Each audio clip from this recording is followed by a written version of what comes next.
Class 8 math NCERT CBSE के book से exercise 6.4 चल रहा था। ठीक है, एक्सरसाइज 6.4 का क्वेश्चन नंबर 4।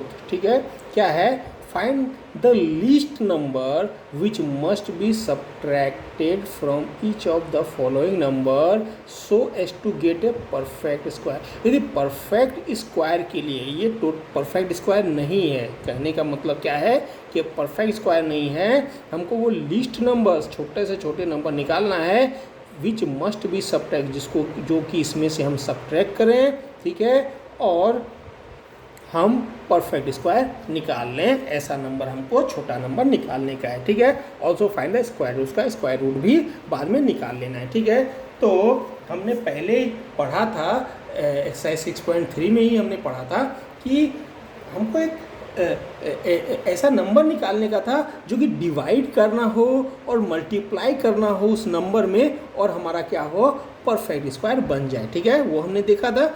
तो समझिए, जब भी डिवाइड या मल्टीप्लाई का वैल्यू निकालने का हो तो हम प्राइम फैक्टराइजेशन मेथड से ही करते हैं, तभी वो निकलता है। समझे?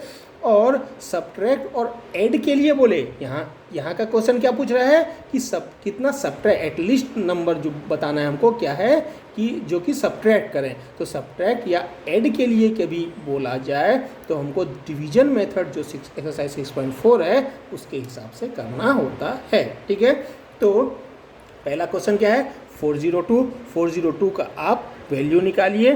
तो ये मैं लिख दिया। अब क्या हुआ, 2 2 ज़ा 4। ठीक है, ये हमने हटा दिया। अब 02 नीचे आया।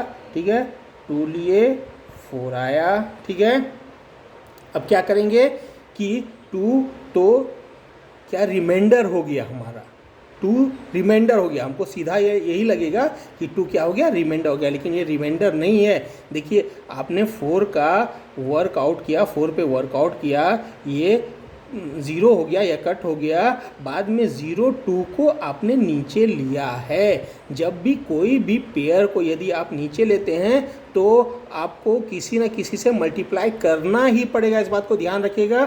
तो ये 1 से यदि आप मल्टीप्लाई करेंगे तो 41 1 जा 41 हो जाएगा, इससे बड़ा नंबर हो जाएगा, इसलिए हमको 0 से मल्टीप्लाई करना पड़ेगा। ठीक है, तो 40 0 जा 0।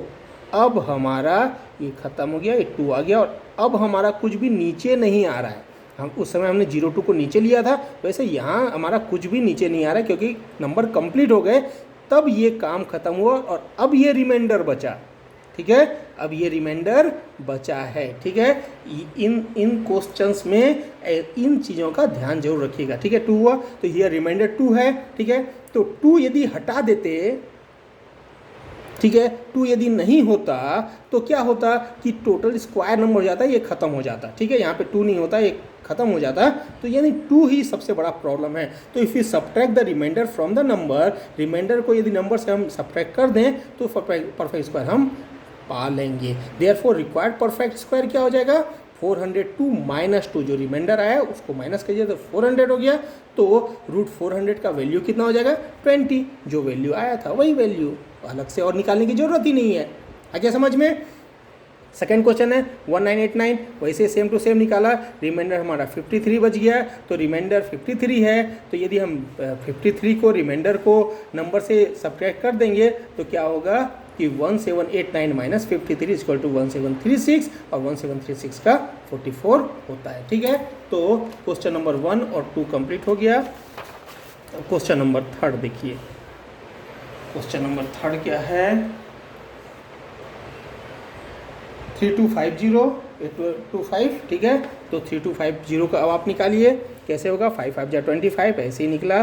बाद में 750 बचा, 7 जा करेंगे 449, 1 रिमाइंडर बच गया, तो रिमाइंडर 1 है। If you subtract the reminder from the number से रिमाइंडर यदि सब्ट्रैक्ट कर देंगे परफेक्ट स्क्वायर मिल जाएगा, तो 1 माइनस कर दिया और वैल्यू निकल गया। वैसे 825 को सेम टू सेम कर दिए, 41 बचेगा, माइनस कर दिए तो 784, √784 का 28 वैल्यू निकल गया। उसी तरह कितना है, 4000 है, तो 4000 निकालिए, 31 रिमाइंडर बचेगा, और रिमाइंडर कुछ भी स्पेशल होता है तो मैं आपको अलग से बता देता हूँ। ठीक है, तो ये तो सिंपल ही है, ये तो आप इजीली निकाल सकते हैं। तो 31 माइनस कर दिए तो वैल्यू कितना है, 63 आ गया। समझ में? ठीक है।